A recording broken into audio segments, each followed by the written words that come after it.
Comment les Cubains et les Cubaines survivent à l'asphyxie organisée par les États-Unis après l'intensification du blocus états-unien? La situation économique et sociale de l'île est particulièrement grave.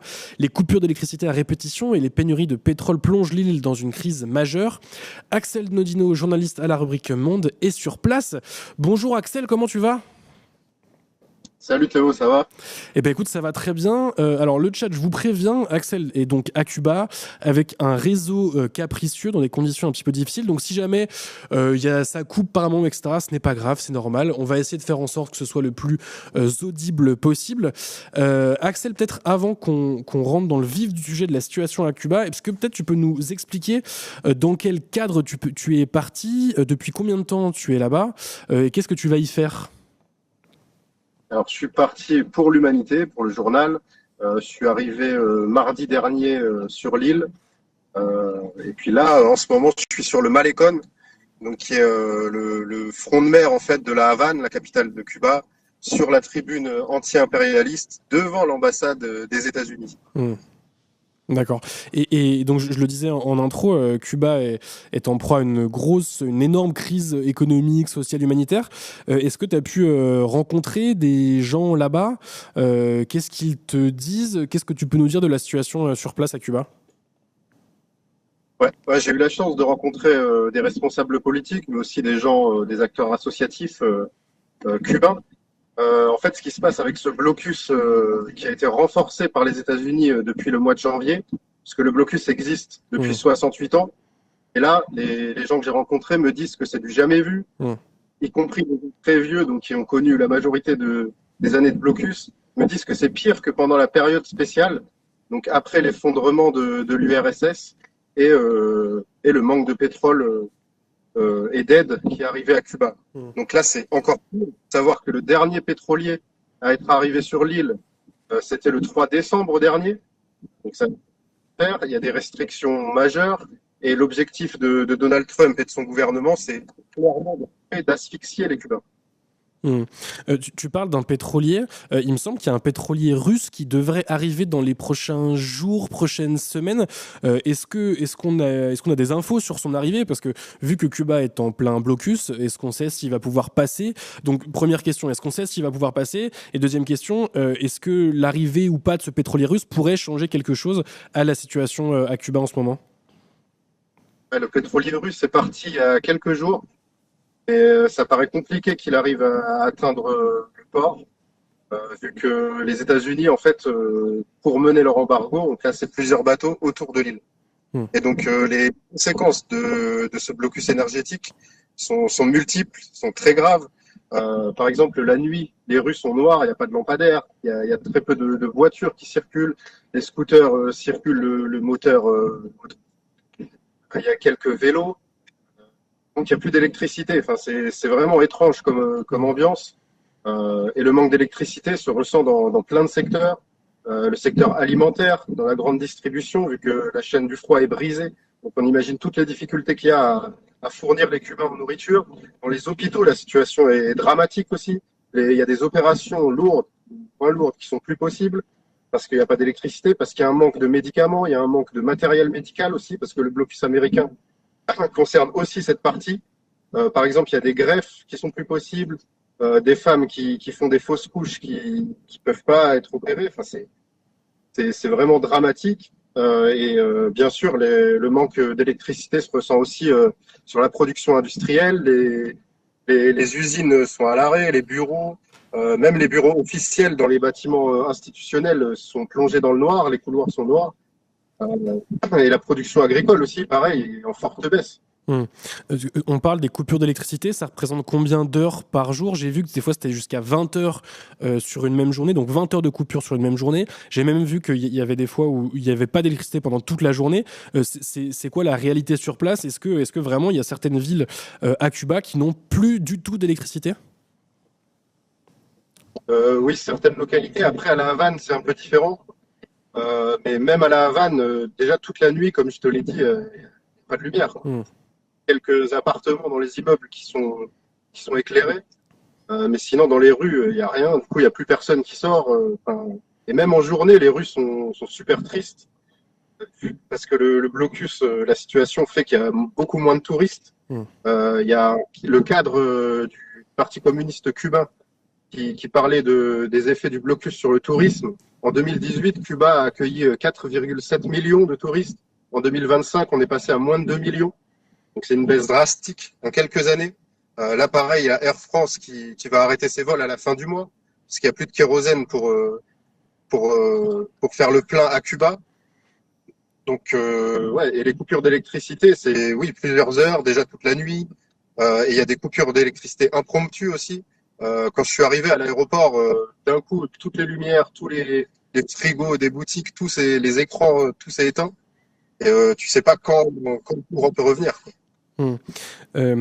Tu parlais du tourisme. Il faut rappeler que Cuba, l'économie cubaine repose beaucoup sur le tourisme. Est-ce que tu peux nous dire, alors je ne sais pas si tu as les pourcentages exactement, mais on peut dire que l'économie cubaine repose beaucoup sur le tourisme? Des secteurs qui fait vivre Cuba d'habitude, malgré le blocus. Donc là, je t'ai dit, c'est plus de 100% de perte de touristes quelques années. Et il y a le tourisme, mais il y a aussi les pressions américaines qui s'exercent sur les banques, sur les secteurs financiers ou sur les investisseurs étrangers qui voulaient commercer avec Cuba. J'ai plus le chiffre en tête, mais il y a plus de 250 institutions financières qui ont cessé de travailler avec Cuba ces dernières années. Tout ça au nom des lois extraterritoriales américaines. Et je rappelle que quand même le blocus et toutes les sanctions décidées contre Cuba sont contre le droit international et criminelles. Ouais. Oui, et elles sont régulièrement dénoncées par l'ONU notamment. C'est effectivement contraire au droit international. Tu nous as parlé de la santé, tu nous as parlé de l'agriculture. J'ai vu aussi, est-ce que les écoles peuvent ouvrir? Est-ce que les enfants peuvent aller à l'école dans ces conditions-là? Alors j'ai vu des écoles qui étaient ouvertes, mais pareil, sans électricité, plongées dans le noir. Mais il y avait les gosses devant la porte qui attendaient d'aller en cours. Donc sur ce point-là, ça doit aller, même si forcément les conditions d'éducation sont très dégradées aussi. Ouais. Et tu nous je rajoute aussi, ouais, dis-moi. Excuse. Dernier volet des pressions américaines pour asphyxier l'île, c'est les pressions diplomatiques. Là, par exemple, on a vu hier le Costa Rica qui ferme son ambassade à Cuba. Bon, le Costa Rica, c'est un allié américain de Donald Trump, mais quand même, et même en interne, il y a des pressions très fortes niveau diplomatique. J'allais justement te poser une question sur les États-Unis, mais avant ça, un dernier point. Donc, on a parlé de la santé, de l'éducation, etc. Est-ce qu'on peut dire que Cuba est en proie à une crise humanitaire majeure? Première question. Deuxième question, vu là les conditions que tu nous décris, combien de temps ça peut durer? Parce qu'on a quand même l'impression que Cuba et la population cubaine est à bout de souffle, quoi, que ça va pas pouvoir durer très très longtemps. Si il y a plein d'opérations, par exemple, dans les hôpitaux qui sont reportées parce qu'il n'y a pas assez d'électricité, notamment, combien de temps ça peut durer? Combien de temps, on ne sait pas. C'est la rhétorique de Donald Trump qui dit que Cuba va bientôt tomber, va pouvoir la récupérer. Et oui, le système est à bout de souffle. Comme je t'ai dit, voir des gens de 70 ans qui ont vécu les acquis de la révolution castriste, socialiste, dire que c'est la pire période qu'ils aient jamais connue. Enfin, franchement, ça impacte tous les secteurs de la société. Là, par exemple, sur le Malecón, qui est normalement qui grouille de monde, il n'y a personne. Il y a 2 voitures toutes les 5 minutes qui passent. Franchement, c'est vraiment une asphyxie, en fait, organisée sur plein de secteurs. Peut-être du coup, dernière question, tu faisais le lien évidemment avec Donald Trump. Cette asphyxie qui est organisée par les États-Unis, qui est organisée par Donald Trump, est-ce qu'elle vise donc à rendre la population cubaine tellement faible, quoi, tellement dépourvue de tout moyen de subsistance, pour ensuite, à terme, aller récupérer Cuba et faire de Cuba une propriété états-unienne? Est-ce que c'est ça l'objectif? Oui, il y a aussi de propagande anticastriste, par exemple sur les réseaux sociaux. En fait, la tactique, c'est de pousser les Cubains à se retourner contre le gouvernement et permettre aux États-Unis le contrôle sur l'île. Plus le gouvernement cubain est pas fermé au dialogue avec Washington. Là, ces dernières semaines, Miguel Díaz-Canel, qui est le président cubain, essaye de donner des gages économiques, notamment, en ouvrant l'économie aux investisseurs extérieurs. C'était déjà le cas plus tôt en autorisant les petites et moyennes entreprises privées. Donc, ils sont ouverts au dialogue, mais ils savent aussi qu'en face d'eux, il y a un président états-unien par exemple, dialoguait avec le Venezuela, puis a bombardé Caracas et capturé Maduro, dialoguer avec les Iraniens, puis a bombardé l'Iran. Donc, en fait, ils savent que Donald Trump et Rubio, qui est un allié des Cubains de Miami, ne sont pas fiables. Et ce qui frappe aussi, c'est la détermination des dirigeants cubains, du peuple cubain, qui est prêt à la lutte armée, qui sait que c'est une possibilité. Un dirigeant du Parti communiste cubain nous a dit on est prêt à lutter jusqu'à la dernière goutte de sang. Il y a vraiment une détermination de ne plus jamais être dominé par quiconque et de défendre la souveraineté cubaine et les acquis de la révolution socialiste. Il y a quelqu'un dans le chat qui demande c'est quoi les intérêts économiques pour les Américains sur Cuba? Les intérêts, ils sont d'abord géopolitiques en vrai. Le blocus qui dure depuis 68 ans, c'est parce que Cuba est une île socialiste. La révolution de Fidel Castro et les autres, en fait, ça va dans le sens de la doctrine Monroe. C'est considérer l'Amérique comme l'arrière-cour des États-Unis. Cuba, c'est à quelques kilomètres des côtes floridiennes. C'est un enjeu géopolitique. Oui.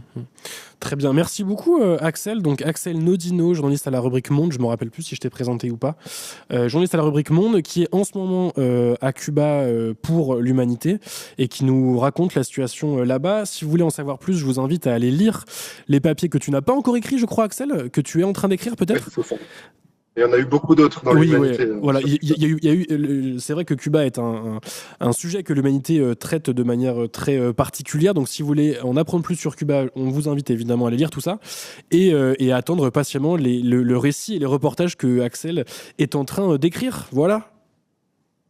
On peut peut-être parler de solidarité aussi. Ah bah oui. Bien sûr, c'est vrai. Avant de se quitter, c'est vrai que un gros événement qui arrive là à Cuba, c'est alors ce qu'on a appelé la flottille, mais qui s'appelle le convoi Nuestra América maintenant, qui arrive le 21 mars à Cuba, avec beaucoup d'associations, partis politiques, d'organisations du monde qui participent. Donc réunion ici le 21 mars avec du matériel médical notamment, et puis surtout une aide communication pour apporter la lumière sur ce que vivent les Cubains. Donc il y aura par exemple Jérémy Corbyn, Marc Botenga et Mafuro, les eurodéputés, Hassan Piker, le streamer américain. Il y a une délégation du Parti communiste français qui est là aussi pour organiser la coopération sur le long terme entre les deux pays. Que la solidarité se met en place. Très bien, on suivra ça évidemment. Tu dis que la flottille, enfin Nuestra América arrive le 21 mars, donc dans 2 jours finalement. On suivra ça avec grande attention évidemment. Merci encore Axel. Merci à toi.